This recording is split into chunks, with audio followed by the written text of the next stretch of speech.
After biometrics confirmation letter, the next step is postage. So I sent my sporting documents in second class signed for, which was tracked online. I also included a self-addressed prepaid envelope along with the sporting documents. I had included A4 size plastic pockets, so I arranged my documents like relationship documents in one plastic pocket and English language documents in another plastic pocket so that each individually can be identified. But they were arranged in the same order as it was mentioned on the biometrics confirmation letter. I included all the photocopies in the same order. I did not include the call logs and chat logs and pictures as photocopies. The reason being the call logs and chat logs were massive in number and it was very difficult to photocopy them, and it would have increased the weight of my package by 2 times. My package was under 2 kilos, and I mentioned the address for the Pakistan settlement visa application as it was mentioned on the biometrics confirmation letter. I also wrote GWF reference. This is the mail bag which I used to send the sporting documents. It's a normal mail bag. It costs around £1 9 pence, something like that. I mentioned the visa application reference GWF on top of that, and this was a second class prepaid envelope which I actually sent along with the sporting document. I've erased this address because it's my address written on that, and this is the return envelope. The one I sent for visa application to UKVI was similar of that, and it had everything same apart from the address. In addition to the mandatory sporting documents, I also attached a cover letter from sponsor. Before I take you through the format I used, I would like to explain that it's not Form SU-07. SU-07 is a mandatory supporting document for family of a settled person visa for parents.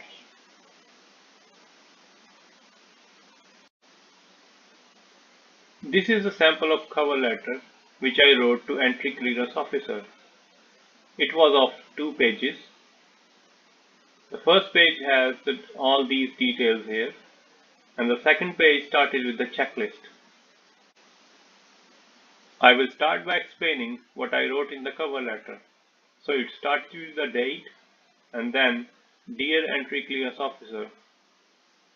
After that, the first paragraph entails the brief explanation of our relationship. In this paragraph, I explained how I was introduced to my wife by my family. In the second paragraph, I explained about my trip to Pakistan. After writing down a brief story of our wedding, I explained the post-marital situation, that how we used to live together and how did we spend our post-marital life while I was in Pakistan. In the following paragraph, I mentioned that how we kept in touch when I came back to UK, and then at the end I request very politely of immediate attention to our application. After this, I close the letter by giving my name, my telephone number, and my email. This letter was very brief and to the point. At the bottom of page 1, I started the checklist. I mentioned each of the documents one by one which I have sent in the supporting bundle. This was kind of a checklist for myself and for the entry clearance officer to ensure that I have sent these documents.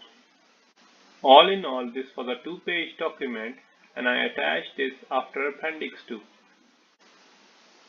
As I mentioned in my previous video, that under relationship documents, I also attached call logs and chat logs from beginning of our relationship. Now I will explain you how I took screenshots and used them as evidence of our relationship. This is a standard WhatsApp screenshot.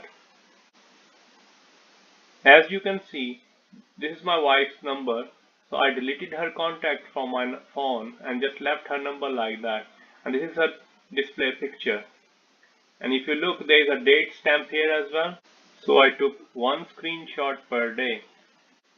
This date stamp disappears once the chat goes down a bit further. Date stamp permanently stays on first few WhatsApp messages of the day, and as the day goes further, this, although it does say that it's from 4th of August, but it does disappear while you take the screenshot. In a similar fashion, I took the screenshot of the call log. Here you can see this is the display picture, this is my wife's name, this is my wife's number, and this is the date of the call log. And these are 3 times where the call has been made for these much durations. So this is a one page with all important piece of information with the date of the calls, the time of the calls, the name, the number, and the display picture. And this is a sufficient piece of evidence for the entry clearance officer that we are in a subsisting relationship. So I made sure that I took screenshots of each day until our date of marriage. So we've been in a relationship for about 2 months, which meant that I took about 60 pages of the call logs and 60 pages of the chat logs. I did not, however, attach screenshots during my stay in Pakistan. This is because I was living together with my wife, so I did not feel any need of attaching those screenshots. When I came back to UK, I had to wait 2 weeks before I could apply for the spouse visas, so I also attached the screenshots for those 2 weeks. I also attached screenshots from my wife's side. Now I will take you through how I printed these screenshots. I'm not very technical with computers, so I just opened the Microsoft Word and then I inserted these pictures one by one.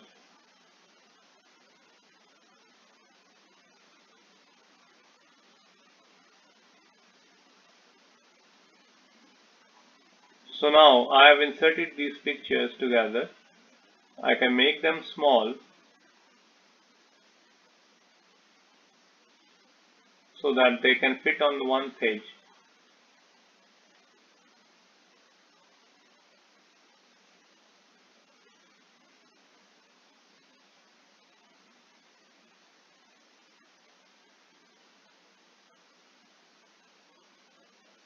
So in this way you can see that I can attach about 4 pictures on one page.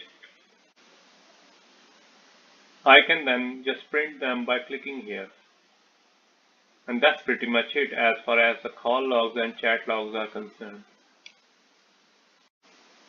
The next section is other piece of important information. I applied standard non-priority application. It usually takes about 60 working days. Had I applied a priority, it would have taken 30 working days. However, application cannot be tracked and timelines cannot be challenged.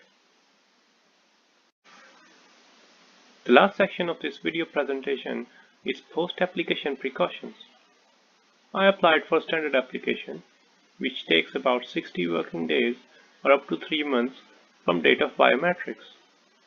This means that application gonna take time and not gonna conclude before it's due. This also means that you have to regularly counsel your spouse, especially if they have not any experience for UK visas and immigration in the past. Life's hard and you got to be harder, so it's always best to have patience. I got myself busy at work and I also asked my wife to do the same. Since my wife is a doctor, I asked her to book her academic IELTS so that she can get her GMC registration and give PLAB exams when she comes to UK. This meant that she kept herself busy in productive work rather than thinking about the application at all times. You know, when you are new into a relationship and you're away from your spouse, it does get very difficult. So I kept me and my wife engaged in praying about successful outcome of our application. That's all as far as this video presentation is concerned. So if you have any questions, please fire away and I will try to respond each of them to the best of my knowledge. Thank you very much for watching this and best wishes. Allah Hafiz.